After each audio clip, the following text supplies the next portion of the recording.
संस्था के संस्था प्रमुख को आहूत करता हूं, जो महाराणा प्रताप शिक्षा परिषद की दो संस्थाएं, महाराणा प्रताप डिग्री कॉलेज और महाराणा प्रताप बालिका डिग्री कॉलेज, इन दो संस्थाओं को समर्पित करके भूमि, भवन, प्राभूत और सारे इंडाउमेंट्स का सहयोग देकर के गोरखपुर विश्वविद्यालय की स्थापना का मार्ग प्रशस्त किया था।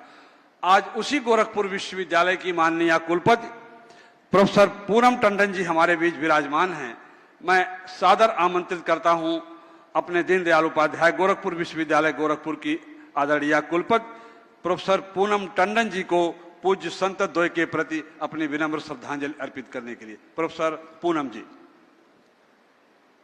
परम श्रद्धेय गोरक्ष पीठाधीश्वर एवं प्रदेश के माननीय मुख्यमंत्री योगी आदित्यनाथ जी, सभा में उपस्थित विशिष्ट अतिथिगण, देवियों एवं सज्जनों और हमारे प्रिय छात्रों छात्राओं, आज हम सभी यहाँ ब्रह्मलीन पूज्य महंत दिग्विजय नाथ जी को श्रद्धांजलि अर्पित करने हेतु एकत्रित हुए हैं।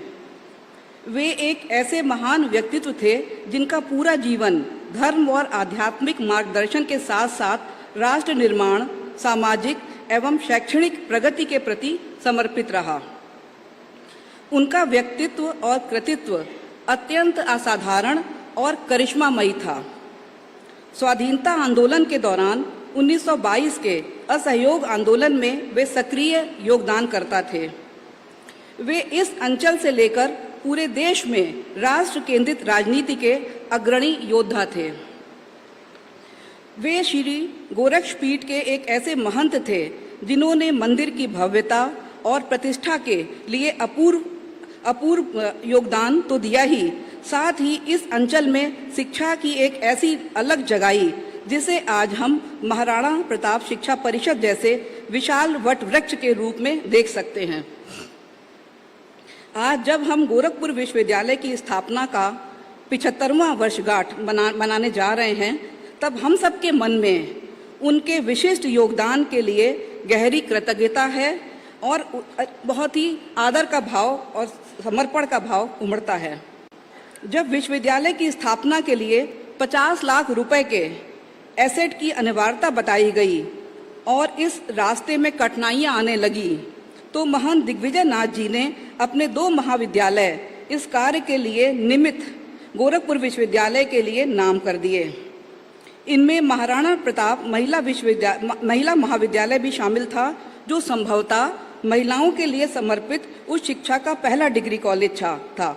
उनके इस योगदान की ही देन है कि गोरखपुर विश्वविद्यालय की स्थापना का विचार सपने से वास्तविकता के रूप में साकार हो सका। संपूर्ण विश्वविद्यालय परिवार उनके इस अमूल्य योगदान के प्रति हमेशा ऋणी रहेगा। जब मैं कई कार्यक्रमों में आती हूँ तो ये सुनने को मुझे बराबर मिलता है, और ऐसा है कि महाराणा प्रताप शिक्षा परिषद के 52 शिक्षण संस्थाएं हैं, लेकिन मेरा ये मानना है कि उसकी 53 शिक्षण संस्थाएं हैं और गोरखपुर विश्वविद्यालय उनमें से ही एक है, उनसे अलग नहीं है।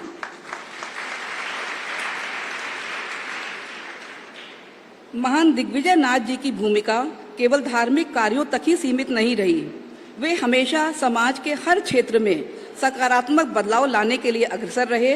उनका जीवन इस बात का जीवंत उदाहरण है कि एक धार्मिक पीठाधीश कैसे सामाजिक और शैक्षणिक सुधारों का अगुवा भी हो सकता है और एक बड़े उद्देश्य के लिए जय पराजय के भय से मुक्त होकर राजनीति के क्षेत्र में भी सबल योगदान कर सकता है। वे 1967 में गोरखपुर के सांसद बने।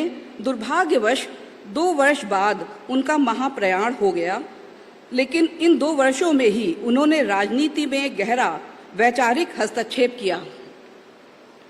इनके इसी मूल्यपरक हस्तक्षेप को पहले राष्ट्र संत पूज्य महंत अवैधनाथ जी और आज माननीय मुख्यमंत्री योगी आदित्यनाथ जी आगे बढ़ा रहे हैं। आज उनका स्मरण करते हुए हमें उनके उन उच्च आदर्शों को आत्मसात करना चाहिए जो उन्होंने समाज के प्रति समर्पित किए। सेवा, शिक्षा और राष्ट्र भक्ति के आदर्श। उनका प्रेरक जीवन हम सब के लिए सदैव मार्गदर्शन करता रहेगा। एक बार पुनः उनकी पुण्य स्मृति में इस पूरे अंचल, विशेषकर गोरखपुर विश्वविद्यालय परिवार की ओर से मैं उनके प्रति अपनी श्रद्धा निवेदित करती हूँ। साथ ही महंत अवैधनाथ जी के लिए, पूजनीय महंत अवैधनाथ जी के लिए भी मैं श्रद्धा सुमन अर्पित करती हूँ।